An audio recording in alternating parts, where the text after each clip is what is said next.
Hello there. Welcome to episode number 571 of Smart Podcast Trashy Books. I'm Sarah Wendell, and my guest today is Cathy Yardley. Cathy is going to talk about her new book, Role Playing, which is a Gen X romance featuring, quote, an unapologetically grumpy 48-year-old hermit who joins a gaming guild under the name Bogwitch and meets a healer named Otter who thinks that she's 80 while she thinks he's a teenager. I'm sure many people have just hit pause to go find this book. Welcome back. We are going to talk about writing romance for 20 years and counting. And Cathy also has some video game recs and book recs too. Hello and thank you to the Patreon community. You keep me going. You make sure that every episode has a transcript, which is hand compiled by Garlic Knitter. Hey, Garlic Knitter. And I have a compliment this week to Jay.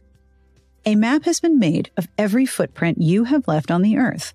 And it is some of the most inspiring artwork that underground mole scientists have ever seen. So keep going. If you would like a compliment or you would like to support this here show, your support would mean everything. Have a look at patreon.com/smartbitches. Patron supporters get bonus episodes and a absolutely lovely, lovely Discord. And you get to tell me jokes, which I might use on the show, because we all love the bad jokes so much. Thank you so much to the Patreon community. Your support means the world to me. This episode is brought to you in part by Ritual, my favorite nerdy vitamin. Did you know that women were excluded from clinical research policy by federal law until 1993? Right? Women belong in scientific research. They're essential. And Ritual knows they conducted a university-led clinical trial for their Essential for Women 18 Plus multivitamin to assess its efficacy. The Essential for Women is also one of the few women's multis that is USP verified, meaning what's on the label is what's in the formula. It's soy-free, gluten-free, vegan-friendly, and formulated without GMOs. As I've said, I am very much a set it and forget it person. I like solutions that are easy, that I trust, that I don't have to think about. And I like Ritual because I never have to remember to order more. My multivitamins are delivered to my door every month with free shipping always. And I can start, snooze, or cancel my subscription anytime. And I know what each ingredient is and where it came from and why it's there inside the Essential for Women 18 Plus because of that traceable supply chain. With 9 key nutrients in 2 capsules every day, their unique beadlet and oil capsule technology is even patented. I like my nerdy vitamin. Ritual is all about hot data and stone cold facts. Get to know your nutrients on a deeper level with 20% off during your first month.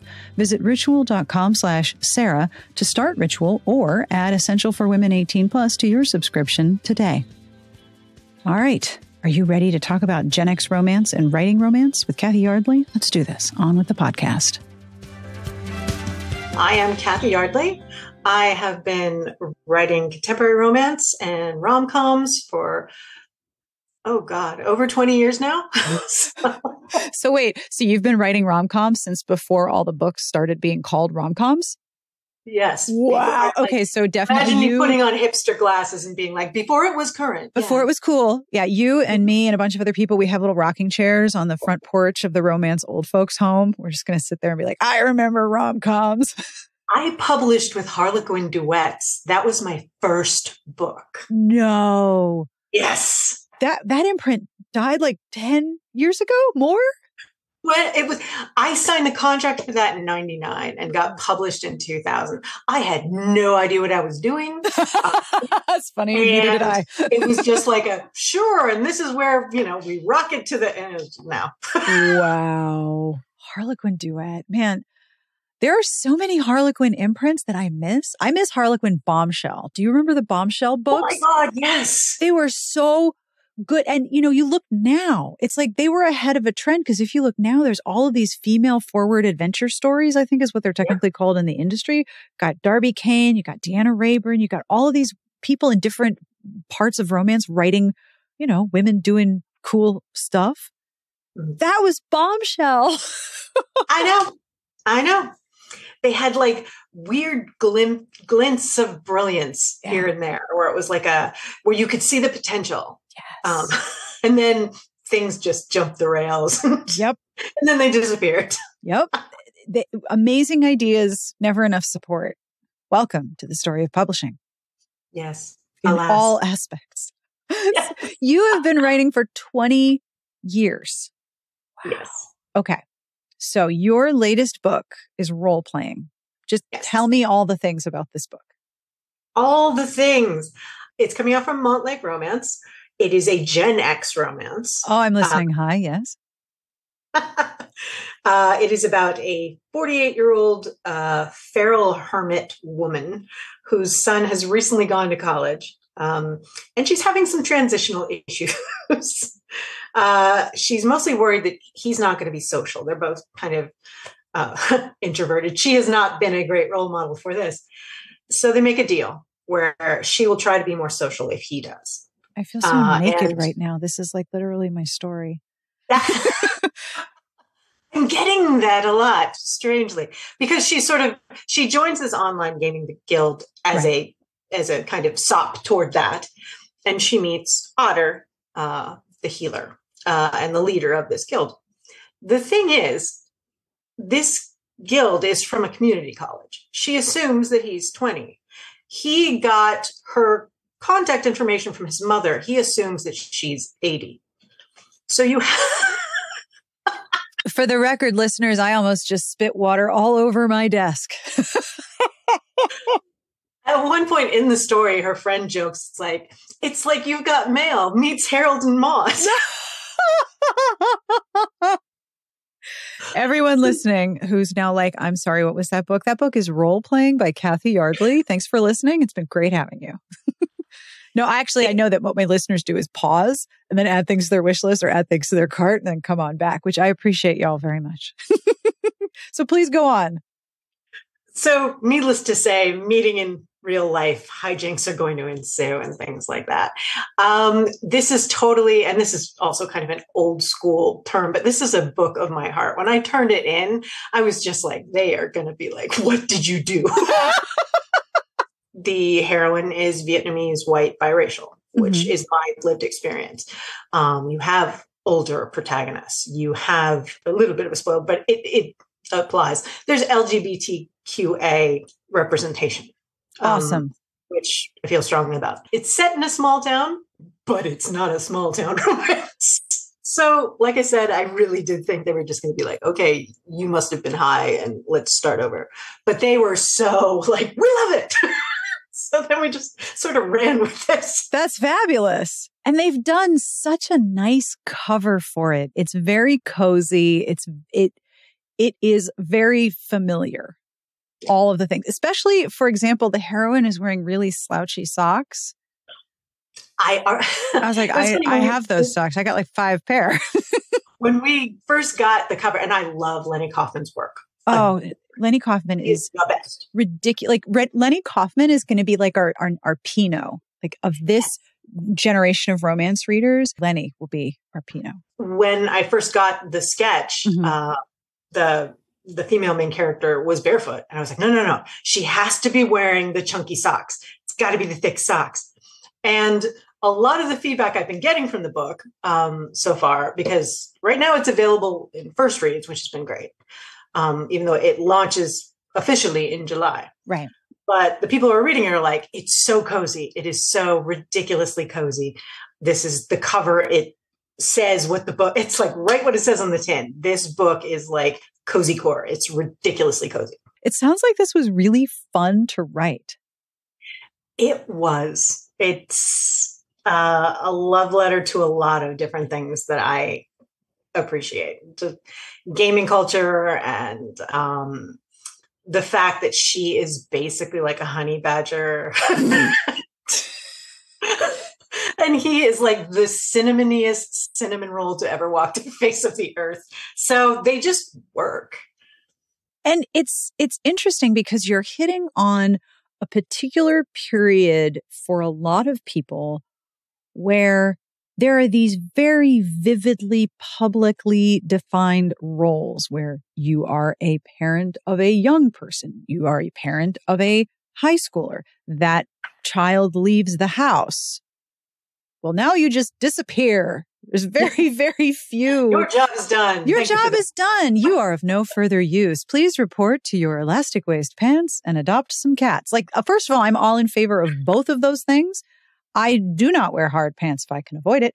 But like there's very little in the way of, and here are possible narratives for what your life might look like now that you are done with this incredibly time intensive, emotionally intensive role of raising a person in your household, which is not to say that everyone like graduates college and leaves and that's it and you're done. Like obviously you're a parent forever, but this is a place where I think there's a lot to explore. And it's kind of weird that there hasn't been more until now, although I'm very excited about this and the slouchy socks. It hadn't occurred to me to write. And granted, I was trained in the trenches of Harlequin. So I remember, like, okay, your heroine, if it's like 30 is later in life, which is like, what? I didn't know anything at 30. I knew Jack. That was when I had my older child. I really didn't know anything. So it didn't occur to me to be like, I can write, 40s, 50s protagonists. Mm-hmm. This at present, this is my lived experience. And just having the different kind of issues that you do face. And the funny thing is it is still a rom-com, mostly in banter. And there are just some weird and funny sort of situations, but it does touch on empty nest. It does touch on caring for elderly parents, because that's what Aiden, the mailman character, is going through, mm-hmm. where he's trying his best to deal with a family that doesn't quite get him, mm-hmm. but he's trying to take care of them as best he can. And that's, I think that you never quite finish, or at least I'm hoping you never quite finish learning about yourself.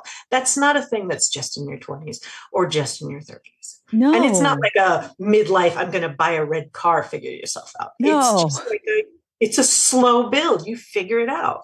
Oh, yeah. And the idea that you should have all the answers at 30 is quite damaging to all of the people who are turning 30 and thinking, I don't know anything. I mean, I had a baby at 30. I was deeply unqualified for that new job. And I constantly tell my kids, actually, listen, I have never been the parent of two people who are the ages that you are right now until right now. So yep. I might screw this up a couple times, but just say nice things about me in your autobiographies. That's what I need you to do.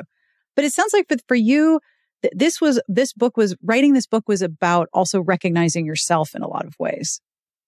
Yes. Although if I'm honest, all of them are. Well, I mean, that's kind of the process, right? Yeah. Well, I always go in with a theme and then come out with something else completely that my subconscious was screaming at me to know. Yeah. I wrote 4 books on workaholism before I finally went, oh, wait a minute. Hold on. The call is coming from inside the house. Exactly. So you've been writing and publishing romance for a really long time, as we have discussed. And I'm really curious. I love talking to people who've been in romance for a long time.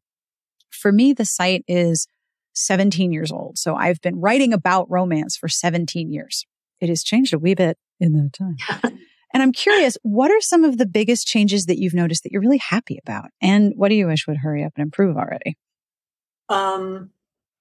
I love seeing the diversity. Oh gosh, yes. When I started, I'm Vietnamese white, biracial. And I pretty much knew initially, not to write Asian characters, because they weren't going to sell. Yeah. Or at least that was my thought. There's a lot of subtle messages that underscore that idea. I probably shouldn't tell this story a whole lot. The first RWA convention I went to. Oh God. Yeah. And it was I'm an introvert, so I blew out my fuses within a day. But I went to the Harlequin party, and I don't know if you've ever. I have. It is the prom, and it's big and it's huge. It's overwhelming. There was just and I had signed a contract, but my book hadn't come out. I didn't know anybody. Right. So this woman comes up to me, and she's like, Cathy Yardley. I'm like, why, yes. And she's like, I'm a publicist with Harlequin. It's great to see you. I was like, well, thank you. How do you know it's me? And she's like, we're the only Asians here. Woo! Yeah. So that was jarring, to say the least. But when I came up, Chick Lit was coming up. So a lot of the setup for Chick Lit was basically three primary characters. You would have one that was the book description, but then you had three storylines. Yeah. I was able to make sure I had at least one Asian in the 3 storylines. And I was like, I thought I was, the freaking underground resistance up in here, which is ridiculous. But I was like, hey, Asian characters. Snuck them in. No one noticed. I know. Wow. But, and there have been, there's been some progress. Has it been slow? I've been here for 20 years. It's been kind of slow, but I love seeing more of it now. And honestly, I do feel that having indies come up is what pushes traditional to change. Yeah. Where it's like, see, this can succeed. Yep. We can try different things. And they're being much more open. They're actively looking, and I love that. Love everything about that. So what do I wish would kind of hurry up? There are some weird things about traditional publishing as far as, honestly, this is marketing and taking cues from indies as far as like, and this is wonky, but live links.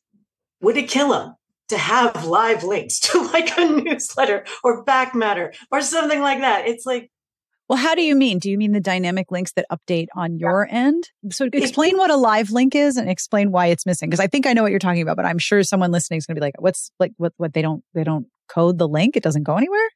Yeah. Well, they don't even have links in some cases, by links in traditional books. And if you get an indie, I mean, a lot of times they have it locked down where it's like by the time you finish that story, they've got a bonus scene so you can sign up for their newsletter. They have buy links that are live for any other book that they've got.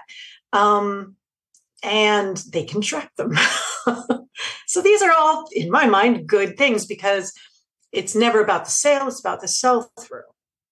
But I think traditional publishing, weirdly, is still so married to the print model that they don't understand it or they don't want to. Or and there are people who understand it and they haven't been able to convince the people above them that this is important. And then they burn out and go work for a tech company or something. Exactly. It just baffles me. My brother's an MBA and I talked to him and he's just like, how does this work? Why would anyone in the world, business doesn't run this way? And I'm like, welcome to publishing, man. Yeah. And there's so many ways in which indie authors have pushed traditional publishing forward by, getting redistribution deals, by getting a print deal for a digital series that's done really well.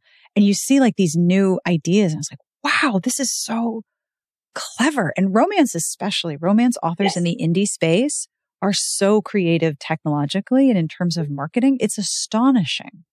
Well, I hear, God, I feel like I should be on my front porch with like a mason jar of like lemonade or something. But yep. Back in the day, once upon a time, rock. Young whippersnappers. I'll hear people, I almost said kids. Oh my God. I hear people being like, publishing doesn't, they're not going to give any kind of marketing support. You have to do it all yourself. And I'm like, they didn't really back in the day either. Yes, they are really encouraging or, kind of dropping the ball in your court as far as like, okay, you do your marketing. But what marketing they were doing wasn't like, I don't know what people are thinking was happening. I'm just like, you're fine. This is not the thing to rail against. Honestly, in some ways, you're better off doing your own marketing because no one's going to know your book like you. Mm-hmm. And again, with indies, you can learn a lot and do all these things. That said, even after all this time and this kind of like, I do have hope. I genuinely do. Because I do think that honestly, the readers are, especially in romance. Like it's like the Avengers. Yep. In the good way, where it's like you just release them and they're sort of like, if you can point out a bad actor or if you're like, this is a great book. I think this should be. I mean, obviously we all are like, my book is great. Hello. Yes. But when something strikes a nerve, it's the most generous and the most like, all right, let's get the word out. Activate the phone tree. And this relates to something that you've been writing about for several years, which is that the readers who are coming into romance and are there now are used to functioning as a fandom, and they know what a fandom can do. And so they function in the same way that geekery fandoms and nerdy fandoms and video game and cosplay fandoms have been operating for a lot longer. That energy has been brought into romance, and fandom is a wonderfully powerful thing. I absolutely agree. And I have noticed that over it was different before social media. Yes. Extremely. You didn't have the same ways to connect. Yeah. I was social media back in the day. I was a blog. Yep. I'm a blog with social media. So now you do have what I've noticed with especially popular authors. I mean, like merch was not a thing. Oh my gosh, I know. And I remember back, L.A. Banks, who died a number of years ago. She was one of the first people I'd ever seen talking openly about her street team. Mm-hmm. I have a street team. And that came out of hip hop. Like she told me the whole genesis of that community of people who supported her books and showed up to her signings and would get people to come. And I was like, wow, that's amazing. How do you do that? Now that's a standard expectation. But back then it was really wild. People had not been encountering organized fandoms around an author in romance before. And that was urban fantasy. So it was like romance's very close cousin. Yes. I remember that kind of overlap a lot. Yeah. I absolutely love that story because you hear street team like you hear, Facebook group. Newsletter. Oh yeah. It's Facebook just, group. It's like it's a standard. It's always been here. Yeah. I'm like, no, this was a new thing and it was really cool. Yep. Yeah. Now, you mentioned that you are obsessed with gaming, and I wanted to ask you, for the listeners, for some recommendations for video games that a romance reader might like. What are some of your favorites? I thought that having some gaming options to discuss, especially because, the weather can be very variable. We might want to be inside in the air conditioning playing video games. Please give me your recs, because I know this is an area in which you have a great deal of expertise. Relatively speaking. And it's funny because my son is like very, very, very hardcore gamer. So he'd be like, no, you're not, Mom. As only a teenager can. Mm-hmm. But I grew up with games. Relatively recently, I've played things like Skyrim or Elder Scrolls Online. I loved Zelda Breath of the Wild. I have not played Tears of the Kingdom yet, mostly because I'm a little intimidated by some of the mechanic parts of it. But that said, I don't play the game the way a lot of people do as far as... me neither. I'm not a main quest battle person. I will actually go explore the countryside for hours and hours and hours. It's like when I played Breath of the Wild, it was like, I'm going to do all the shrine quests, the side quests, so I can get the fancy outfit. And I'm going to look for all these little cute seed things because there's a little broccoli guy that dances. And my son went nuts. He's like, why are you doing this? Why aren't you doing the main quest? I have been playing Witcher 3 for years. I am still not through the game because I love to walk through the environment. I love to walk through the world, pick flowers, wander around, see what it looks like because it's beautiful. And I've got music. If I'm on a boat, I'm just sailing. And sometimes I encounter bandits and sometimes I have to kill them, which is like, all right, fine, I'll kill you. But I'm really powered up because I've been picking all these flowers.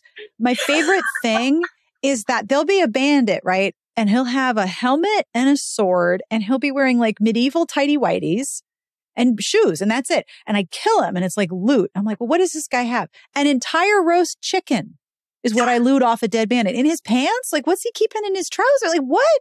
I love this so much. I pick flowers. I loot bandits. I get a roast chicken. Sometimes it's a chicken sandwich. It's great.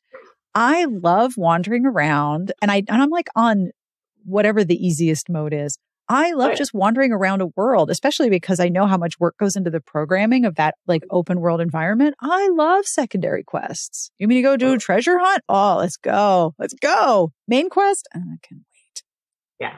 Then Legend of Zelda. That's your thing. Yes. And any of the Elder Scrolls things, they are just total open world. You can cook, you can do all kinds of things. Yep. For people who are really more kind of casual, I love Stardew Valley because you can get married too.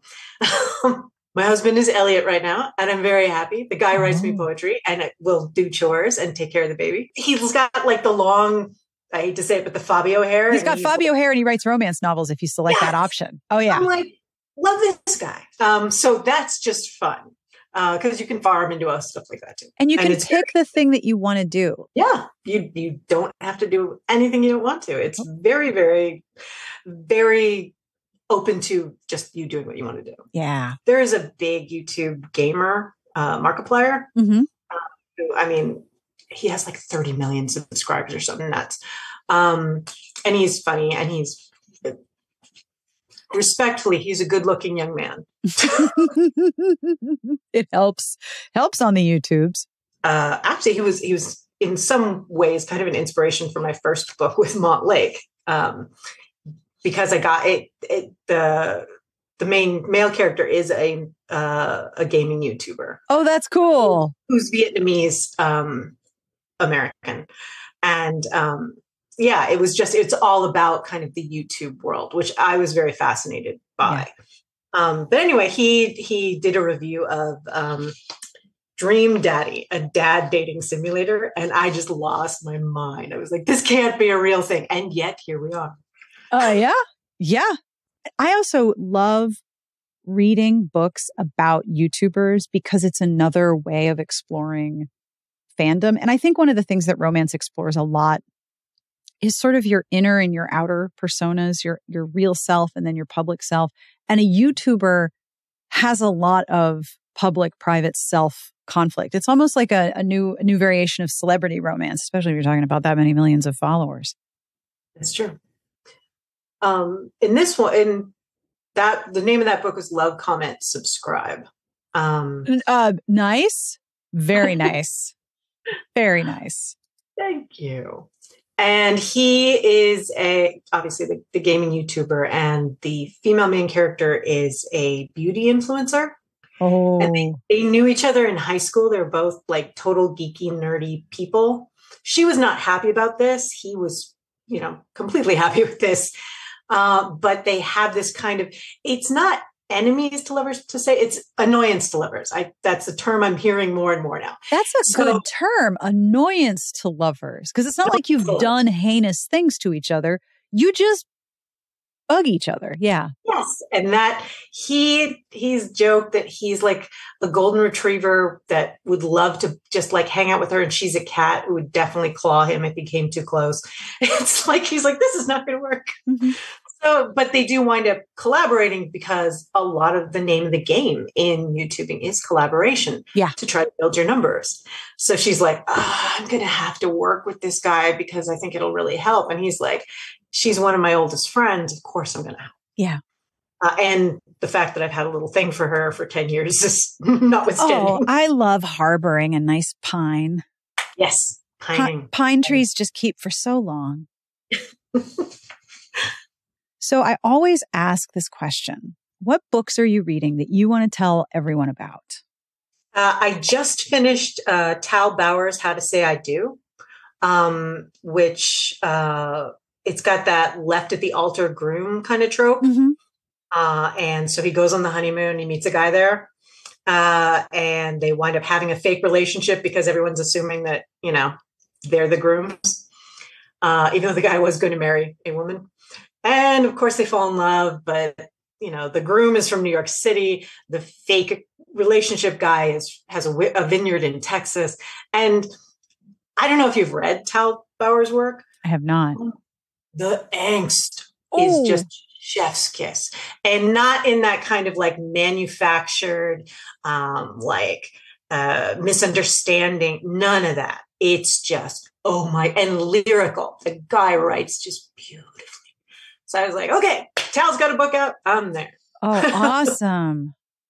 So I just finished that. And next I want to read Jeevani Charika's Playing for Love, which is like so up my geeky alley. She said it's got a quadrangle where, but it's only got two people.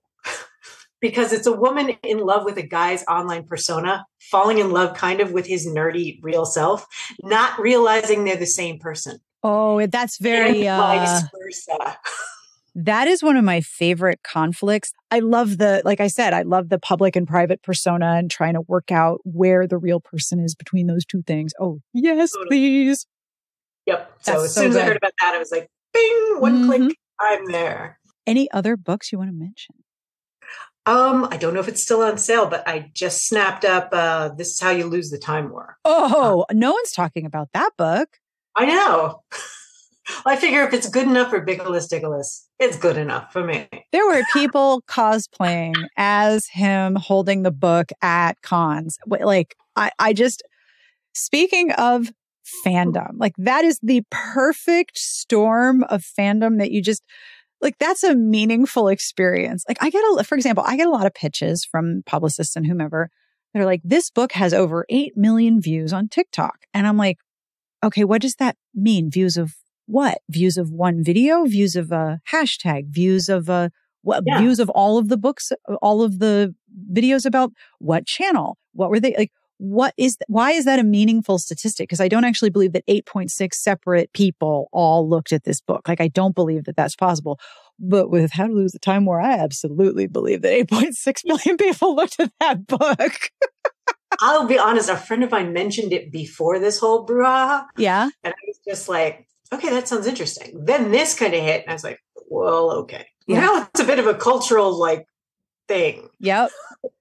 Awkward, earnest squee can do a lot. And I think it's really hard to fake that. Like, it's really hard to fake earnest squeeing about a book because you can sort of tell the disingenuousness. I was actually talking with another author. We both like reaction videos. Yeah. What's not to love? Because you're never going to be able to experience something for the first time. I think. Yes, but when you watch a reaction video, you get that dopamine hit of seeing someone experience something for the first time and having those shocks. And it's like when you make your friend watch something and you're watching them rather than the screen because you want to see that. Yes. Yep. I don't think that writers have that same thing, except for live tweeting. Yes, that was an old art. I am hooked. I'm just like, okay, they're going to get to the good part. Oh, yeah. See how this turns out. I would love to see more of that. I loved live tweeting books before Twitter went to hell in a handbasket. Alas, it is just, I'm like, I just got the hang of this cesspool. Yeah, still kind of casting about for an alternative to that. I haven't found one. I'm so sad. I just don't see the same functionality I like Instagram, but I'm not a photographer or any kind of graphic designer. TikTok, I got nothing. I eventually, hopefully will figure it out. I enjoy watching the short videos, but TikTok is a creativity and a department that I don't have a lot of skill set in. And I am so excited that people know how to think in creating a TikTok. I do not know how to think in creating TikTok. I know this about myself, but it's awesome that it works. It is just not for me. What are you working on right now in addition to book launch? I am working on another Gen X romance. Hell yeah. This was so fun. But this one is about a widow who she has gone to live in her aunt's house, I guess, or great aunt's house. I can't remember. And she's working on a cookbook because that used to be what she did before her husband died. She has basically been in a limbo state. Yeah. Grief stasis. And also she was a caregiver for a long time. So that tends to do things to you. Mm-hmm. But next door is a hobby farm with a smoking hot handyman guy who wants to own his own restoration business, who's used to fixing things. Oh, I just hate when that happens, when there's a hot hobby farmer guy next door. But there's a whole family there where his parents live there, his oldest daughter lives there, his son's probably going to move there. They have goats that are he's basically convinced are demonic. Fair assumption. Yeah. There's a dog that keeps running away. Anyway, the premise is basically my widow is very, she's a type of person that does not take help. She does not to owe favors. She is very polite, very almost posh. But she helps him with his dog. So he helps with something else. And she's like, no. And they get into one of those like Midwestern like favor cycles where it's like, no, I can't owe you anything. And they Midwestern favor cycle. Yes. So then they just keep helping each other out of it's like an escalating, like, I don't know how to get out of this. They're just trading the same casserole dish back and forth.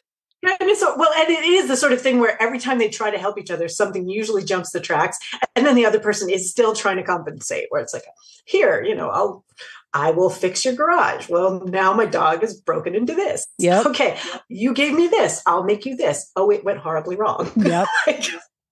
I get it. Yep. And that's an interesting way to build conflict, because there's people who are trying to be kind and be nice to each other, but are also like, but if I really, really had my option, I would not leave the house.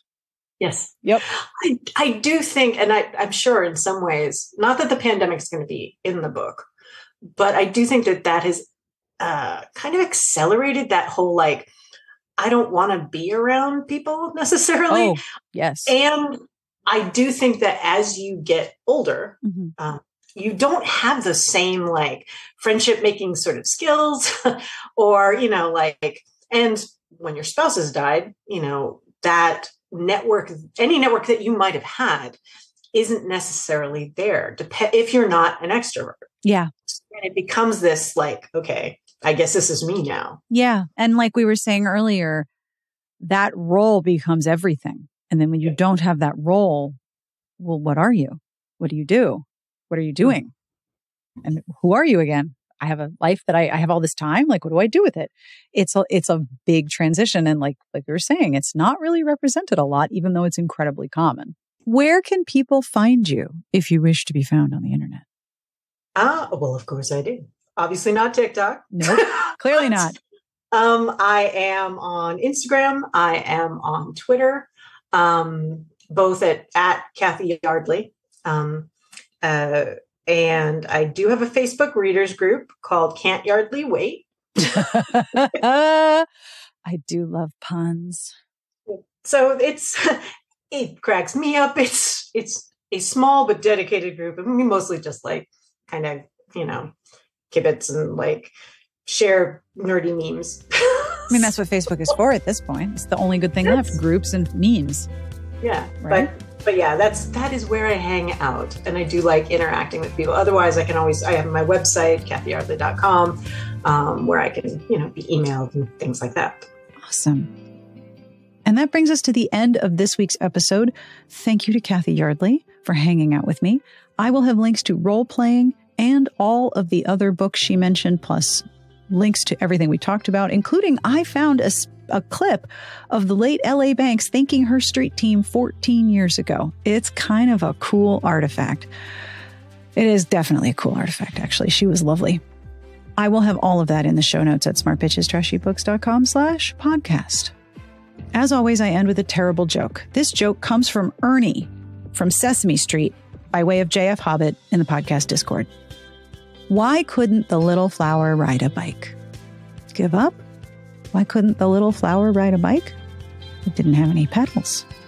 I think I'm going to tell that to the 7-year-olds in my neighborhood and see if they get mad. I bet they'll get mad. Thank you, JF Hobbit, and thank you, Ernie from Sesame Street.